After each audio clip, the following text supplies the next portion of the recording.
Bonjour à toutes, bonjour à tous. Je vous avais promis il y a peu de vous faire un petit compte-rendu suite à un voyage d'environ 1000 km que je devais faire. Donc je suis rentré hier soir. Je suis parti dans les Vosges, un hôtel que je ne citerai pas mais que certains reconnaîtront très facilement. La lettre commence par J et il est du côté de Fouday. Alors, j'habite la région liégeoise, vous le savez, donc il n'y a que 400 km pour y aller, 400 pour retour, plus un petit peu bourlinguer sur place, donc ça fait grosso modo 1000 km à parcourir avec un arrêt au Luxembourg chez les amis, enfin voilà, je vais un peu vous passer les détails. Alors pour partir, tranquille, beau temps, pour revenir pareil, donc une moyenne entre 14 et 16 degrés. On a roulé la journée. La consommation, ben vous l'avez sous les yeux, en tout cas pour les 218 derniers kilomètres. Assez facile comme consommation. Euh, on a tout le temps respecté les limitations. En plus, l'autoroute pour y aller, c'est 120 en Belgique, vous le savez, mais il y a quand même le tunnel de Cointe à passer qui limite la consommation. Enfin, il y a pas mal d'endroits qui vont limiter la consommation en question, ce qui est parfois un problème chez certains sur des parcours de 400-500 km. En tout cas, pour moi, pas du tout. Je ne fais plus, à mon âge, 400 ou 500 km d'une traite, je m'arrête de toute façon. Donc, à l'aller comme au retour, nous nous sommes arrêtés au superchargeur de Metz. C'est un superchargeur qui se trouve vraiment en bordure d'autoroute et pas sur l'autoroute comme les superchargeurs le sont. Le superchargeur Tesla en dehors de l'autoroute, au magasin Leclerc. En tout cas, il y a Leclerc comme surface commerciale, mais également d'autres. Il y a des restaurants, il y a pas mal de choses. Je ne fais pas de publicité pour le magasin Leclerc, mais c'est vraiment des magasins que l'on apprécie lorsqu'on va en France pour les prix par rapport à la Belgique. Et donc, à l'aller et au retour, on s'y est arrêté. C'est pour ça que vous voyez la dernière distance, 218 km, c'est lorsqu'on a quitté la recharge de Metz pour revenir. Je n'étais pas obligé de faire une recharge. J'aurais pu faire les 400 km entre mon domicile et l'hôtel d'une seule traite. J'y serais arrivé sans aucun problème. C'est par pur confort, puisque de toute façon, on s'arrêtait, ben, j'en ai profité et j'ai fait mon petit complément de recharge.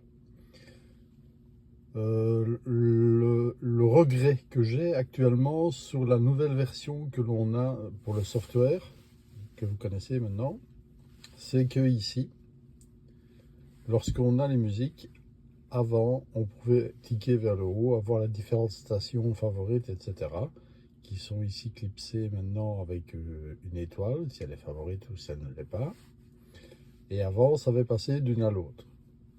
On s'est toujours passé d'une à l'autre en allant ici.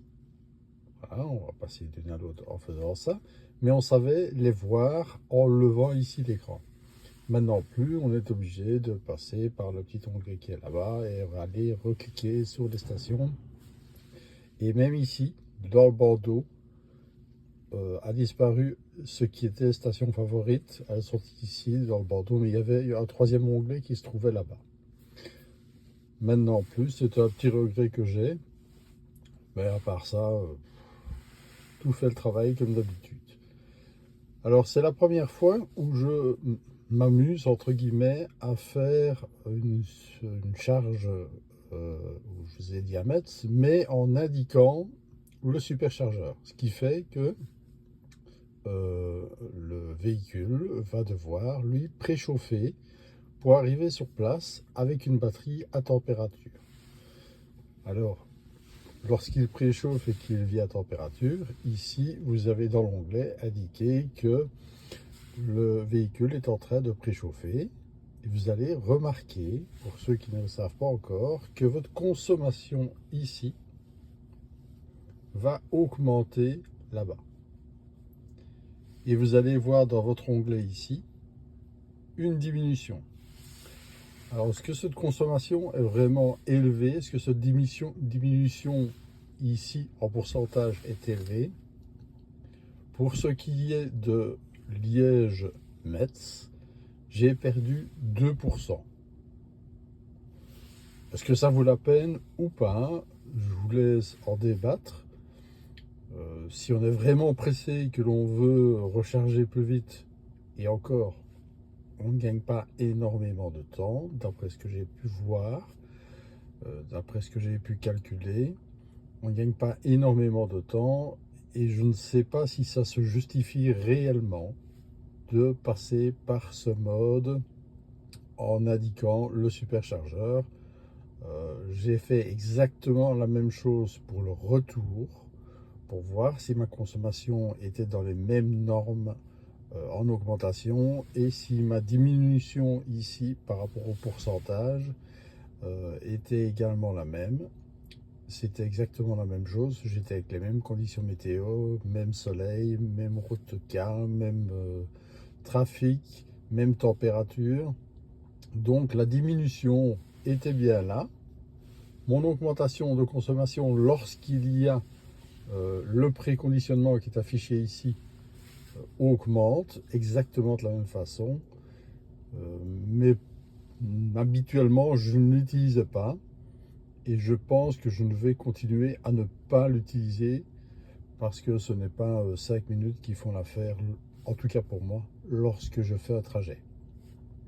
Je préfère laisser ma batterie fonctionner de manière normale en indiquant l'établissement auquel je vais. Donc par exemple Leclerc Metz et pas superchargeur Tesla Metz. Et j'aurais eu la même adresse. J'aurais bypassé le système pour dire ne fais pas le préchauffage de la batterie. Alors je parlerai probablement pas de la même façon en hiver, mais en été avec des températures normales, avec le soleil qu'on en avait, je ne pense pas que le gain soit vraiment phénoménal. Voilà, je vous laisse à cette réflexion. Il y en a beaucoup qui en discutent sur différents forums. Vous pouvez franchement en parler entre vous sur le site. C'est fait pour. Mais en tout cas, vous avez un avis qui est le mien, qui est personnel. Il est ouvert bien sûr à discussion, dans la limite du raisonnable. Mais à mon avis, à mon point de vue, en été, pas tellement utile. Peut-être y aura-t-il des experts entre vous qui diront pour la batterie en elle-même, c'est vraiment utile. Auquel cas, je répondrai, ben ok, je le ferai dorénavant. Mais sinon, en été, pour moi, pas de grosse utilité. Alors, comme ma destination finale était dans les montagnes, j'avais un peu peur de la consommation dans les cols. Je suis monté jusqu'ici, là-bas, jusque 22. Donc 220 watts par kilomètre, ce qui est vraiment peanuts, je trouve, pour l'école qu'on a passé. On est monté jusqu'à à peu près 700-720 mètres par rapport au niveau de la mer. C'est pas non plus l'école faramineux. Et on a regagné énormément lors des descentes, donc c'est resté des consommations tout à fait raisonnables lorsqu'on les met les unes au bout des autres. Voilà, encore un trajet en électrique qui a été pour moi un bonheur. Et pour mon épouse également, qui a son petit accessoire que je vais vous montrer.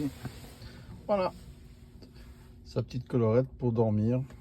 Elle dort tout le trajet lorsqu'elle m'accompagne. Et moi je conduis, mais de toute façon ça ne me dérange pas du tout. Une bonne journée à vous, bientôt un bon week-end et j'espère que ici en Belgique il fera beau pour votre week-end. À bientôt.